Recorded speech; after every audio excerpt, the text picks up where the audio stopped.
Biscuit. Yes. Hi. We're substituting today. We're substituting for the mass preacher. And we're going to tell you a story today. The story we're going to tell. The story we're going to tell. Me and Bagsby.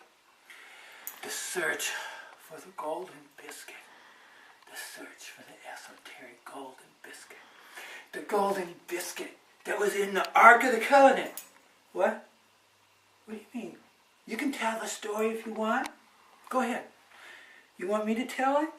Okay, then let me tell it, dude. The golden biscuit. The story started out, this esoteric, and the title of my story, and this story is not true. I want you to know that this is not a true story. Right, Bagsby? It's not a true story! It is not a true story! Search for the golden biscuit. There was a man, and this man, he had a dog, and the dog he had, they understood and were looking for the golden biscuit.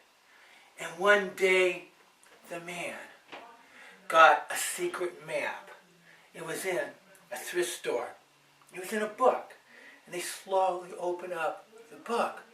And there's this map. And the man didn't know what to do about it. So, you want to tell him, Bagsby? So, he took it to his dog. And his dog was a smart one in the posse. And so, his dog told him, this is not an ordinary map.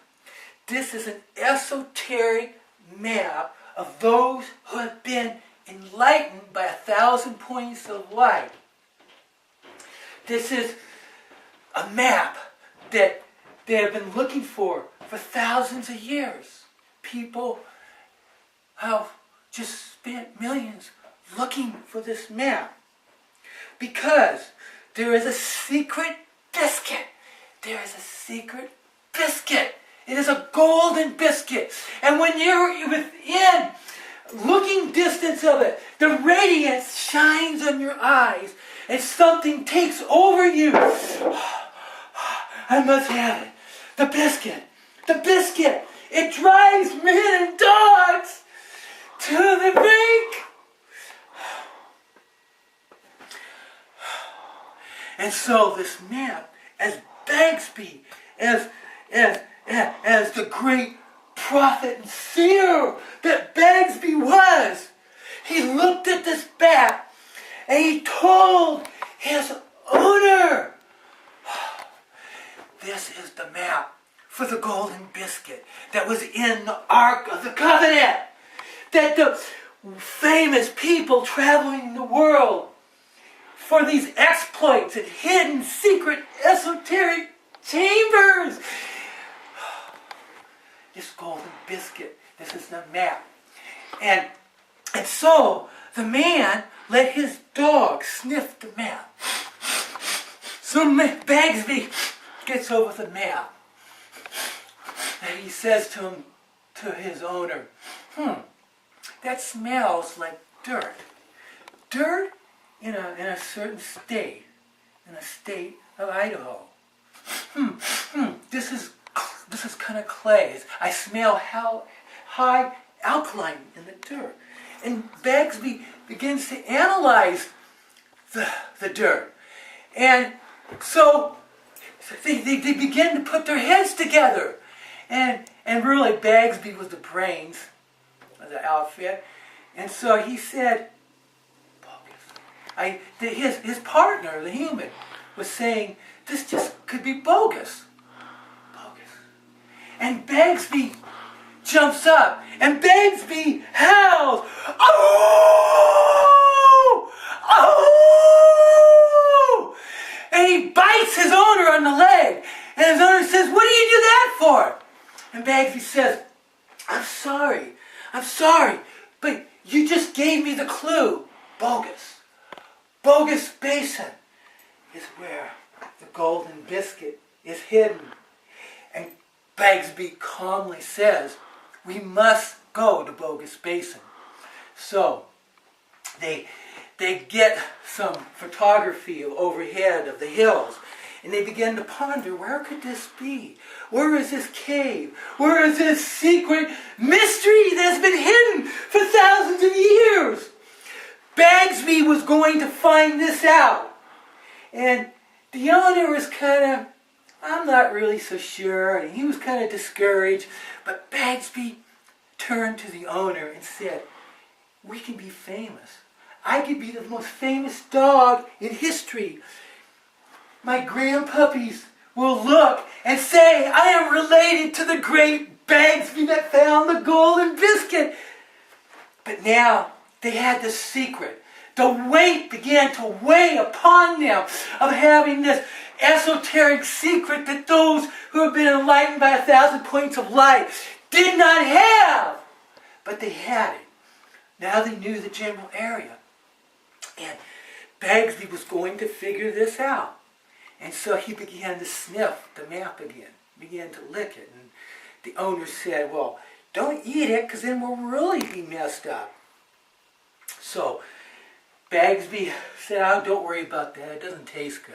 It's old. It's thousands of years old. I'd rather have a bone. So as Bagsby analyzes this thing, and he just ponder it. And so the weeks and the months and the years go by, and the seasons and the snow and then the heat, and time goes on, and the owner had kind of forgotten about the golden biscuit. But Bagsby was pondering, he was working, he was striving, he was studying, he was analyzing each day. He would pace back and forth in his doghouse and ponder there's something missing. But what is missing? And he went back to the map.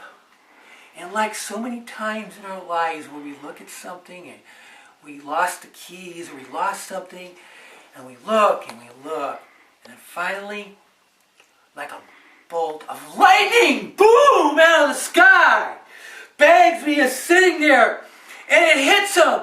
He's staring at that map, that papyrus that's thousands of years old, and the weight of all this treasure, this great thing, a great accomplishment is on him.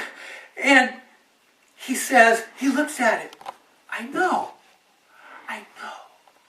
know where the entrance is. I know where the entrance is. And now Bagsby stops to ponder because of all this work he's been doing. And it's like in our lives where we come to a great moment of understanding, a great moment of revelation of something we've been working on for a long time. And we just ponder things that were, things that aren't, things that may be. And it all rolls up in our head. And he ponders, wow, if I could lead my owner to find the golden biscuit, then my role in the Addams Family 3 as Cousin It's dog will not be in vain that I didn't get it. Yeah. I was growing my hair to be Cousin It's dog. So now he gets his owner. It's the middle of the night. And so his owner says, what do you want, dude?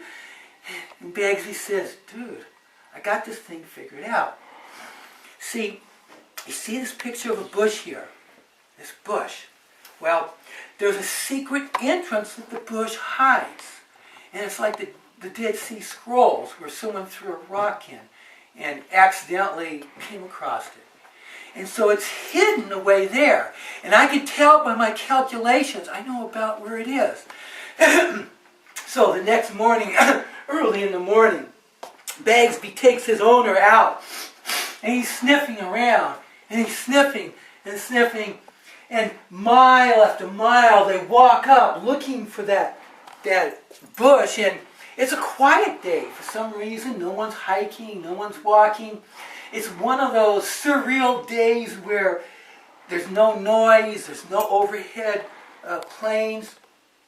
And it's like something is working in the cosmos to happen.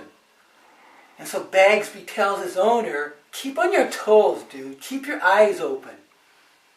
So they're walking along and they approach a hill. And they're high up on the hill and they're looking down in a valley. And as they look down in the valley, they see it. He sees it. It all comes together for him. It's there. And Bagsby stands there in a moment of greatness, in a moment of glory. And his owner starts to laugh. We're going to be famous. We're going to be famous. The golden biscuit is finally found. We see the entrance. But something happens. And in that moment of glory for the owner, in that moment of honor for Bagsby, they see a figure coming out from that secret hidden cave. And Bagsby is pondering this and thinking, well, what could that be? And they couldn't quite tell. The sun was kind of in their eyes. And so they begin to walk. They climb down the hill, walk closer. And as they get a good distance, but they could see, they see like a creature from outer space coming out of the cavern. He was gray, he was tall, but they saw in his hand the golden biscuit. There it was. He's walking away. And then the owner shouted at Bagsby, look over there in the corner. It's a flying saucer. They're going to take it to another planet.